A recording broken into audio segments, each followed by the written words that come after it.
அன்பு உறவுகளுக்கு வணக்கம். அன்பு மக்களே, இயேசு பேசுகிறார், ஜீசஸ் ஸ்பீக்ஸ் அப்படின்னு சொல்லிட்டு ஒரு தொடர் காணொளிகளை ஒவ்வொரு வாரமும் சனிக்கிழமை வெளியிடலாம் அப்படின்னு சொல்லி நான் தொடங்கி இருக்கிறேன் அப்படின்னு நிறைய பேருக்கு தெரிஞ்சிருக்கும்னு நினைக்கிறேன்.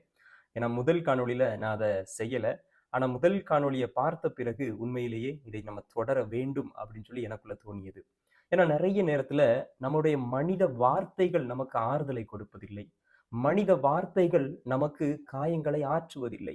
மனித வார்த்தைகள் உண்மையிலேயே ஏதோ மேம்போக்கான ஒரு பாதையில் தான் இருக்கிறது. ஆனால் உண்மையிலேயே நம்ம ஆண்டவர் இயேசு கிறிஸ்துடைய வார்த்தையை எடுத்து நம்ம தியானிக்கும் பொழுது அது நம்முடைய காயங்களை ஆற்றுகின்றது, நமக்கு ஆறுதல் கொடுக்கின்றது.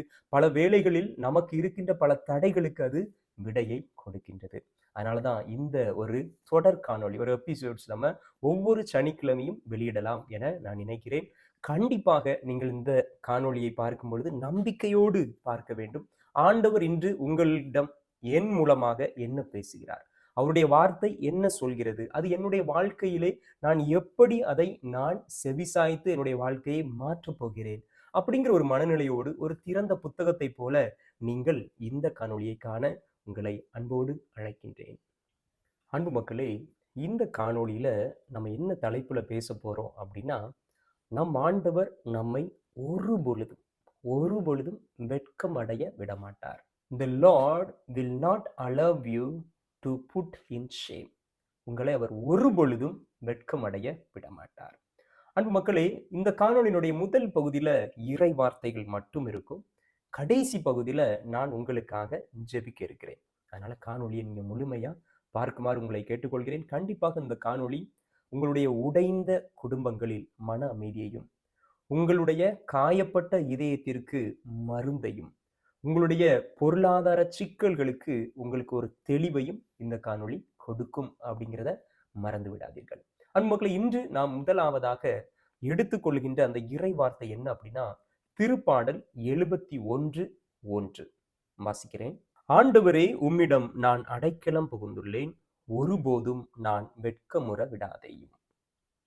நிறைய நேரத்துல நம்மளுடைய ஒரு மனநிலை எப்படி இருக்கிறது என்று, இந்த ஓடிக்கொண்டே இருக்கிற இந்த உலகத்துல அவ்வளவுதான், என் வாழ்க்கை முடிஞ்சு போச்சு, இனி எனக்குன்னு யாருமே இல்லை, யாரை நம்பனியே தெரியல, நான் யாரை நம்பி ஒரு அடி எடுத்து வைத்தேனோ அவர்கள் என்னை ஏமாத்திட்டாங்க, அன்னைக்கு வெட்கத்துல தலை குனிந்து இருக்கிறேன், என் நண்பர்களை என்னால பார்க்க முடியல, என் உடன் பிறந்தவர்களை என்னோடு பார்த்து பேச முடியவில்லை, கட்டின கணவன், கட்டின மனைவி, இவர்களோடு கூட என்னால வாயை திறந்து உண்மையை சொல்ல முடியல, ஏன்னா பயமா இருக்கு என்னை அவங்க அசிங்கப்படுத்திடுவாங்கன்னு சொல்லி. ஆல்ரெடி நிறைய முறை என்னை அசிங்கப்படுத்திட்டாங்க, ஆனாலும் இப்பவும் பயமா இருக்கு, திரும்பியும் என்னை அவங்க அசிங்கப்படுத்திடுவானி, வெட்கப்படுத்திடுவானி, கேவலப்படுத்திடுவானி, 4 வார்த்தை என்ன கேவலமா பேசிடுவானி, பயமா இருக்குது அப்படின்னு நீங்க நினைக்கலாம். ஆனா ஆண்டவர் இன்னைக்கு உங்களை பார்த்து தான் சொல்றாரு, நான் உங்களை வெட்கமடைய விட மாட்டேன். ஆனா இதுல ஒரு கண்டிஷன் இருக்குது. என்னது? இதே இறை வார்த்தையில ஃபர்ஸ்ட் லைன் என்ன சொல்றாரு ஆண்டவர்கிட்ட? அந்த திருப்பாடல் ஆசிரியர் என்ன சொல்றாரு? ஆண்டவரே, நான் உம்மிடம் அடைக்கலம் புகுந்துள்ளேன். அந்த அடைக்கலம் புகுதல் என்பது ரொம்ப ரொம்ப முக்கியம். இன்னைக்கு நிறைய நேரத்துல நம்முடைய குடும்பத்துல பிரச்சனை இருக்குது அப்படின்னா, நம்முடைய அடைக்கலம் எங்க இருக்குது அப்படிங்கிறத நம்ம கொஞ்சம் யோசிக்கணும். இன்னைக்கு நிறைய நேரத்துல நான் என்னுடைய அடைக்கலத்தை எதுல எடுக்கிறேன்? என்னுடைய படிப்புல, என்னுடைய பதவியில, என்னுடைய அதிகாரத்துல, என்னுடைய பணத்துல, என்னுடைய சொந்த பந்தங்கள்ல. நான் என்னுடைய அடைக்கலத்தை நான் இதை எல்லாத்தையும் நான் இன்னைக்கு நம்பிக்கிட்டு இருக்கிறேன் அப்படின்னா, கண்டிப்பா நான் வெட்கமுறுவேன், கண்டிப்பா நான் தோல்வியை சம்பாதிப்பேன், கண்டிப்பா நான் கண்ணீரோடு தான் என்னுடைய படுக்கைக்கு செல்வேன். என்னதான் நீ திட்டம் போட்டு செயல்பட்டாலும், என்னதான் நீ சரியா போய்கிட்டு இருக்கிறேன் அப்படின்னு நீ நினைச்சாலும், இரவு தூங்குவதற்கு முன்பாக உன்னுடைய தலையணையை நீ கண்ணீரால மட்டும்தான் நினைப்பார். ஏன்னா நீ எடுக்கின்ற அடைக்கலம் என்பது ஆண்டவருக்குள் இல்லை. நீ ஆண்டவருக்குள் உன்னுடைய அடைக்கலத்தை வைத்தாய் அப்படின்னா கண்டிப்பா நல்லா இருப்ப. ஆண்டவர் நமக்கு ஒரு நாளும் வெட்கத்தை தர மாட்டார், வெற்றியை மட்டும்தான் தருவார். உனக்கு வெட்கத்தை அல்ல, உனக்கு வெற்றியை தருவேன் அப்படின்னு இன்னைக்கு ஆண்டவர் இந்த காணொளியை பார்த்துக்கிட்டு இருக்கிற உங்களை பார்த்து சொல்றாரு. நம்புங்க, நம்பி ஆமேன் அப்படின்னு சொல்லுங்க. மனிதர்களை நம்ம நம்புவது ஓகே, நம்முடைய பணத்தை, பதவியை, அதிகாரத்தை நம்புவது ஓகே. ஆனா இவை எல்லாவற்றிற்கும் மேலாக நீங்க யாரை நம்பணும்? ஆண்டவரை. காலையில எழுந்த உடனே நான் செய்யறது, ஆண்டவரே இந்த நாளை உம்மிடம் நான் கொடுத்துட்டேன். நான் என்ன செய்யணும், என்ன செய்யக்கூடாது, நான் யார்கிட்ட பேசணும், யார்கிட்ட பேசக்கூடாது, நான் எப்படி பேசணும், எப்படி பேசக்கூடாது அப்படிங்கிறது எனக்கு கற்றுத்தாரும் ஆண்டவரே அப்படின்னு சொல்லிட்டு படுக்கையில் இருந்தே ஜெபித்து விட்டு நீங்கள் உங்களுடைய நாளை தொடங்க. ஆண்டவரே இந்த நாள் முழுமையையும் நான் உம்முடைய அடைக்கலத்தில் வைக்கிறேன். என்ன மட்டும் அல்ல, என் குடும்பத்தையும் சேர்த்து வைக்கிறேன். இன்னைக்கு நிறைய நேரத்துல நம்முடைய பிள்ளைகள் ஜெபிப்பது கிடையாது. உங்களுடைய கணவன் ஜெபிப்பது கிடையாது. உங்களுடைய மனைவி ஒருவேளை ஜெபிக்காமல் இருக்கலாம். ஆனா நீங்க ஒரு ஆளாவது நீங்கள் ஜெபிக்கும் பொழுது உங்களுடைய குடும்பத்தையும் சேர்த்து அவருடைய அடைக்கலத்துக்குள் வைங்க. அன்பு மக்களை, நீங்கள் இப்படி அடைக்கலத்துக்குள் வைக்கும் பொழுது ஒரே ஒரு உணர்வு உங்களுக்கு அன்று முழுமைக்கும் இருக்கும். அது என்ன தெரியுமா? கோழி ஒரு பிரச்சனைன்னு அதனுடைய குஞ்சுகளை எல்லாம் அதனுடைய இறக்கைக்குள்ள அடைத்துக் கொள்ளும். அதே போலதான் நாமும் ஒவ்வொரு நாளையும் காலையில் எழுந்தவுடன் ஆண்டவருடைய அடைக்கலத்துக்குள் வைக்கும் பொழுது ஆண்டவர் நம்மை பாதுகாத்துக் கொள்வார். அன்றைய நாள் முழுவதும் ஆசீர்வாதமான நாளாக இருக்கும். உங்களுடைய துன்பங்கள் எல்லாம் இன்பங்களாக மாறும். உங்களுடைய தடைகளுக்கு விடைகள் கிடைக்கும். உங்களுடைய குறைகள் எல்லாம் நிறைகளாக மாறும். அன்பு மக்களை, ஜெபத்துக்குள்ள போறதுக்கு முன்னாடி உங்களுடைய ஜெப கருத்துக்களை கீழே கமெண்ட்ல எழுதுங்க. போன காணொலியில எழுதியிருந்தது போல போன காணொலியில் எழுதியிருந்த எல்லாருக்காகவும் நான் ஜெபித்து இருக்கிறேன். என்னோடு இணைந்து நம்முடைய சப்ஸ்கிரைபர்ஸ் எல்லாரும் கண்டிப்பா ஜெபிச்சிருக்காங்கன்னு நம்புறேன். ஜெபிங்க மக்களை, எல்லாரும் எல்லா கருத்துக்களுக்காக ஒரு முறையாவது ஜெபிக்குமாறு உங்களை அன்போடு கேட்டுக்கொள்கிறேன். அதே போல போன காணொலியை எழுதிய பிறகு உங்களுக்கு அந்த விடயம் கிடைத்து விட்டது, அந்த மன்றாட்டு கேட்கப்பட்டு விட்டது அப்படின்னா அதையும் மகிழ்ச்சியோடு எங்களிடம் ஒரு சாட்சியாக பகிர்ந்து கொள்ளுங்கள். அன்பு மக்களே, எதுவுமே எனக்கு எழுதுறதுக்கு இல்லை அப்படின்னு நீங்க நினைக்க கூடாது. ஏன்னா நீங்க எழுதும் போது ஆண்டவரை நீங்க மாட்சிப்படுத்துறீங்க. குறிப்பாக இந்த சமூக வலைத்தளங்கள்ல ஆண்டவரை பற்றி பேசுவதே இன்னைக்கு நிறைய குறைந்து கொண்டிருக்கிறது. அதெல்லாம் தவறாக நினைத்து கொண்டிருக்கிறார்கள், அவமானமாக பார்க்கிறார்கள். அதனால நீங்க இன்னைக்கு என்ன எழுதணும் அப்படின்னு நான் உங்களுக்கு நானே சொல்லியிருந்தேன். என்ன அப்படின்னா, ஆண்டவரே என்னை வெட்கமுற விடாதேயும் அப்படின்னு சொல்லிட்டு நீங்க எழுதுங்க. இப்போ நம்ம ஜெபிக்கலாம். ஜெபிப்போமா? நல்ல ஜெபத்தோடு இந்த நேரத்திலே நாம் இந்த நாளை ஆண்டவருக்கு ஒப்பு கொடுப்போம்.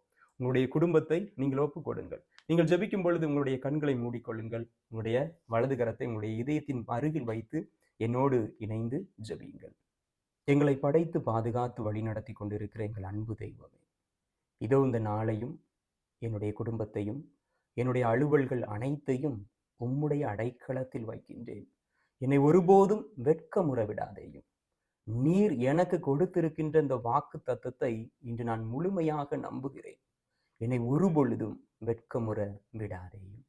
அன்பு தெய்வமே, இதோ என்னோடு ஜெபிக்கின்ற ஒவ்வொரு நபரையும் உம்முடைய பாதத்தில் வைத்து ஜெபிக்கின்றேன். இவர்களுக்கு நீரே நிறைவான ஆசீர்வாதத்தை கொடுத்தருளும். இவருடைய உள்ள கிடக்கைகள் கிடக்கின்ற எல்லா எண்ணங்களையும் ஆசைகளையும் கனவுகளையும் நீரே ஆசீர்வதித்தருளும். குறிப்பாக யாரெல்லாம் இப்பொழுது என்னோடு இணைந்து ஜெபிக்கிறார்களோ அவர்களுடைய குடும்பத்திலே நீரே சமாதானத்தை இரட்டிப்பாக்கியருளும். அவருடைய குடும்பத்தில் இருக்கின்ற குறைகளை நிறைகளாக மாற்றியருளும்.